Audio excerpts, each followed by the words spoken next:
Hello नमस्कार दोस्तों। आज हम लोग बिहार स्पेशल की वीडियो में बिहार की मिट्टी से शुरू करते हैं।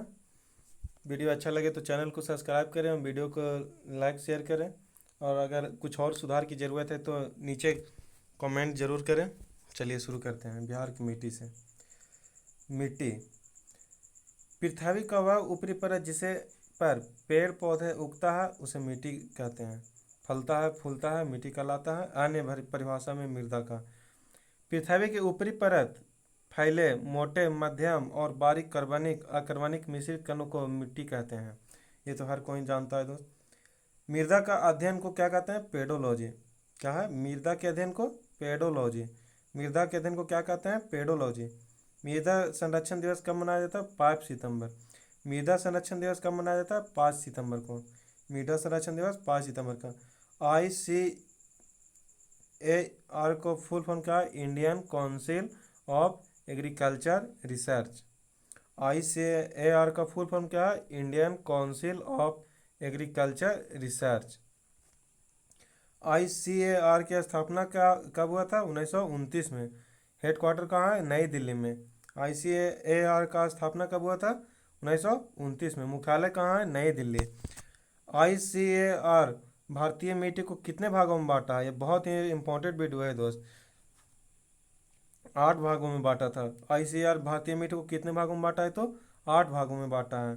चलिए, मृदा का निर्माण चट्टानों के टूटने फूटने तथा इनके भौतिक और रासायनिक परिवर्तन के फलस्वरूप होता है।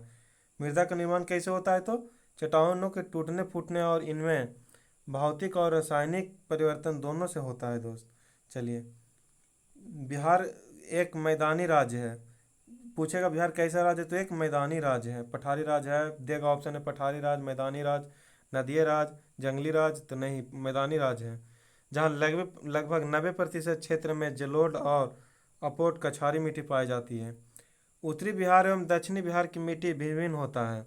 चलिए, ये पूछेगा दोस्त, जरूर पूछता है आगे। इसमें देखिए, उत्तरी बिहार की मिट्टी को में कौन कौन मिट्टी पाया जाता है? पर्वतीय मिट्टी, तराई मिट्टी, पुरानी जलोढ़ अर्थात बांगर, नवीन जलोढ़ अर्थात खादर उत्तरी भाग के में पाया जाता है दोस्त। क्या है? पुरानी जलोढ़ को किस नाम से जाना जाता है? तो बांगर। पुरानी जलोढ़ को बांगर और नवीन जलोढ़ को खादर। पुरानी जलोढ़ को किस नाम से जानते हैं? तो बांगर, और नवीन जलोढ़ को खादर। अब आइए दक्षिणी बिहार की मिट्टी में देखते हैं दोस्त। चलिए, दक्षिणी बिहार की मिट्टी में हम लोग देखेंगे टाल मिट्टी, कछारी मिट्टी, पुरानी जलोढ़ मिट्टी या कैवाल मिट्टी, लाल पीली मिट्टी या बलथर मिट्टी और लाल बलुई मिट्टी। ये दक्षिणी बिहार की मिट्टी है। अब एक एक मिट्टी के बारे में एक एक करके देखते हैं। पर्वतीय मिट्टी, पिडमॉन्ट भी कहा जाता है। पर्वतीय मिट्टी के कौन नाम से जाना जाता है? क्या? पिडमॉन्ट। पिडमॉन्ट किस क्या है? तो एक पर्वतीय मिट्टी है। यह मिट्टी पश्चिमी चंपारण के उत्तरी पश्चिमी भाग में पाया जाता है। पर्वतीय मिट्टी कहाँ पाया जाता है? तो पश्चिमी चंपारण के उत्तरी पश्चिमी भाग में। यह मिट्टी पश्चिमी चंपारण के सोमेश्वर श्रेणी के आसपास पाया जाता है। पर्वतीय मिट्टी कहाँ पाया जाता है? तो पश्चिमी चंपारण के सोमेश्वर श्रेणी के आसपास पाया जाता है। दूसरा, तराई मिट्टी। इस मिट्टी का विस्तार बिहार के उत्तरी सीमा पर पश्चिम चंपारण में से लेकर पूर्व में किशनगंज तक 5 से 7 किलोमीटर चौड़ी पट्टी में के रूप में पाया जाता है। यह तराई मिट्टी। चलिए, इस मिट्टी का अधिकांश स्थान दलदली भूमि पर होता है, विकास होता है। तराई मिट्टी का विकास कहाँ होता है? तो अधिकांश स्थान पर दलदली भूमि पर। चलिए, अब आगे देखते हैं जलोढ़ मिट्टी। पुरानी जलोढ़ को किस नाम से जानते हैं? सबसे पहले तो ये हो गया, तो इसे बांगर कहते हैं। देखा, पुरानी जलोढ़ को किस नाम से जाना जाता है? तो बांगर। इस मिट्टी का विकास उन क्षेत्रों में होता है जहां बाढ़ का पानी प्रतिवर्ष नहीं पहुंचता है दोस्त। जैसे साल 2 साल बाद पर पानी आता है और ढेर सा पानी आ जाता है, वहाँ की मिट्टी को फिर नई पुरानी हो जाती है, उसे बांगर कहते हैं पुरानी मिट्टी को। इस मिट्टी का विस्तार मुख्यतः घाघरा गंडक दोआब और बूढ़ी गंडक दोआब के पश्चिमी भाग में होता है दोस्त। आप लोग को एक अगर बिहार का मैप के बारे में जानकारी चाहिए दोस्त तो नीचे कमेंट कर दीजिए, हम एक बिहार के मैप पूरा डिस्कस कर देंगे। चलिए, नवीन जलोढ़ को खादर कहते हैं। नवीन जलोढ़ को क्या कहते हैं? खादर। इसको याद करने से तो नया नया मतलब खाद, खदान, खदान, नया नया से क्या है? खदान। इसको याद करने के लिए नया खदान खादर। नवीन से खादर, पुरानी से बांगर। चलिए, नदियों द्वारा प्रतिवर्ष लाए गए अपसादों से खादर मिट्टी का निर्माण होता है। नदियों द्वारा प्रतिवर्ष लाए गए अपसादों से क्या होता है, तो खादर का निर्माण होता है। खादर यानी नवीन जलोढ़ मिट्टी। इस मिट्टी में बालू और चीका की प्रधानता होता है। इस मिट्टी में क्या होता है, बालू और चीका की प्रधानता होती है। बहुत ही उपजाऊ मिट्टी माना जाता है दोस्त। चीका की प्रधानता होता है इसमें। चलिए अब दक्षिणी बिहार की मिट्टी की देखते हैं हम लोग। टाल मिट्टी। टाल निम्न भूमि का क्षेत्र है जो वर्षा ऋतु में जल प्लवित हो जाता है। टाल क्षेत्र इसको कहते हैं। इसका विस्तार बक्सर से भागलपुर गंगा के किनारे किनारे में होता है। 8 से 10 किलोमीटर चौड़ी पट्टी के रूप में होता है टाल क्षेत्र। टाल क्षेत्र में जब पानी वापस चल जाता है दोस्त, इसमें उपजाऊ भूमि के लिए बहुत ही सब्जी के लिए माना जाता है। कगारी मिट्टी। गंगा नदी के दक्षिणी तट पर कौन सी मिट्टी पाई जाती है, तो कगारी मिट्टी। साथ ही सोन, पुनपुन, फल्गु, क्यूल नदियों के किनारे पर इस मिट्टी का विस्तार होता है, कगारी मिट्टी का। इस मिट्टी का, नदी का किनारे वाली मिट्टी को कगारी मिट्टी कहते हैं। पुरानी जलोढ़ कैवाल मिट्टी के बारे में जानते हैं। विस्तार बक्सर, उत्तरी गया, पटना, नालंदा, मुंगेर से लेकर भागलपुर तक है पुरानी जलोढ़ मिट्टी, केवाल मिट्टी यानी दक्षिणी बिहार की मिट्टी है। अब देखते हैं लाल पीली मिट्टी, बलथर मिट्टी। यह मिट्टी धारवाड़ क्रम की चट्टानों में पाया जाता है। लाल पीली मिट्टी कहाँ पाया जाता है, तो धारवाड़ क्रम की चट्टानों में यानी दक्षिणी बिहार के तरफ। एक वीडियो हम लोग बिहार मैप को लेकर आएंगे दोस्त, कमेंट करिएगा। विस्तार कैमूर से लेकर भागलपुर तक इसका विस्तार है।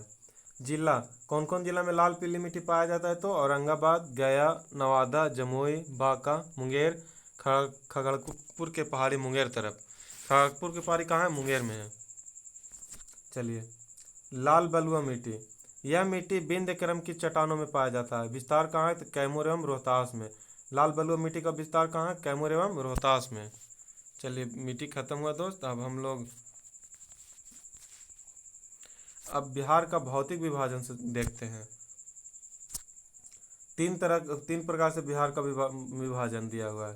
पर्वतीय एवं तराई क्षेत्र, दूसरा मैदानी भाग, तीसरा पठार। चलिए देखते हैं। पर्वतीय क्षेत्र में कौन कौन आता है, सोमेश्वर की श्रेणी हो गया, रामदून की श्रेणी हो गया और एक दून की श्रेणी हो गया। नोट, क्वार्टरी युग में बना मैदानी भाग। मैदानी भाग का निर्माण किस युग में हुआ है, तो क्वार्टरी युग में हुआ है। मैदानी भाग का, बिहार का मैदानी भाग का निर्माण किस युग में हुआ है, क्वार्टनी युग में हुआ है। उत्तरी गंगा का मैदान, दक्षिणी गंगा का मैदान। अब आगे देखते हैं। पठार में धारवाड़ क्रम का पठार और विंध्य क्रम का पठार। आगे देखते हैं सोमेश्वर की श्रेणी, शुरू करते हैं। यह श्रेणी हिमालय के शिवालिक श्रेणी का विस्तार है। यानी पूछेगा सोमेश्वर श्रेणी किसका विस्तार है, तो हिमालय के शिवालिक श्रेणी का विस्तार है सोमेश्वर श्रेणी। यह भारत एवं नेपाल के बीच अंतर्राष्ट्रीय सीमा बनाती है। सोमेश्वर श्रेणी किसके किस सीमा बनाती है, तो भारत और नेपाल के बीच। इस श्रेणी का निर्माण तृतीयक युग में हुआ है। किस युग में हुआ, तृतीयक युग में हुआ। यह बिहार के पश्चिमी चंपारण के उत्तर पश्चिमी भाग में स्थित है, यानी एकदम कोना तरफ दोस्त। पूछेगा सोमेश्वर की श्रेणी किस जिला में है, तो किस जिला में है, पश्चिमी चंपारण जिला में। सोमेश्वर श्रेणी किस जिला में है, तो पश्चिमी चंपारण जिला में। इसकी सर्वोच्च चोटी सोमेश्वर पहाड़ी 874 मीटर ऊंचा है। सोमेश्वर पहाड़ी की ऊंचाई कितना है, तो 874 मीटर है। अब देखते हैं मैदानी भाग का निर्माण क्वार्टरी युग में हुआ, यानी चतुर्थ युग। क्वार्टरी युग को किस युग कहते हैं, चतुर्थ युग। चलिए अब देखते हैं दोस्त। मैदान के हिसाब से उत्तर गंगा का मैदान बाढ़ से ग्रस्त और दक्षिणी गंगा का मैदान सूखा से ग्रस्त। चलिए उत्तरी में कौन कौन नदी है, तो घाघरा, गंडक, दोआब। कौन कौन दोआब है उत्तरी में, तो घाघरा, गंडक, दोआब, गंडक, कोसी दोआब, कोसी, महानंदा दोआब। नोट, जल मग्न निम्न भूमि क्षेत्र चौर्य मन कहा जाता है। जलमग्न मन को किस भूमि कहा जाता है, चौर्य मन। चलिए दक्षिणी में गंगा और सोन दोआब। मगध का मैदान यानी गया वाला एरिया, अंग का मैदान। जलमग्न निम्न भूमि क्षेत्र को टाल कहा जाता है। यानी उत्तरी गंगा मैदान में जलमग्न भूमि, निम्न भूमि को किस नाम से जाना जाता है, तो चौर या मन, चौरमन। और दक्षिणी गंगा के मैदान में जलमग्न निम्न भूमि को क्या कहा जाता है, तो टाल क्षेत्र। चलिए अब पठार हम लोग देखते हैं दोस्त, बहुत ही इंपॉर्टेंट वीडियो होगा ये दोस्त। वीडियो को लाइक करिए, चैनल को सब्सक्राइब करें, कुछ गलती है तो जरूर सजेशन करें नीचे कमेंट में दोस्त। चलिए, धरवाड़ चट्टान बिहार का प्रमुख चट्टान है। धरवाड़ चट्टान धातु की प्रधानता होती है धरवाड़ चट्टान में। विस्तार कहाँ है? गया, नवादा, जमुई, मुंगेर। नोट, भारत के सबसे पुराना चट्टान कौन है? तो आर्कियन की क्रम की चट्टान। भारत के सबसे पुराना चट्टान आर्कियन क्रम की चट्टान है। अब देखते हैं दूसरा, विंध्य चट्टान बिहार की। बिहार का दूसरा सबसे पुराना चट्टान कौन है? तो विंध्य चट्टान है। विंध्य चट्टान में क्या क्या प्रधानता होती है? तो चूना पत्थर, पाइराट की प्रधानता।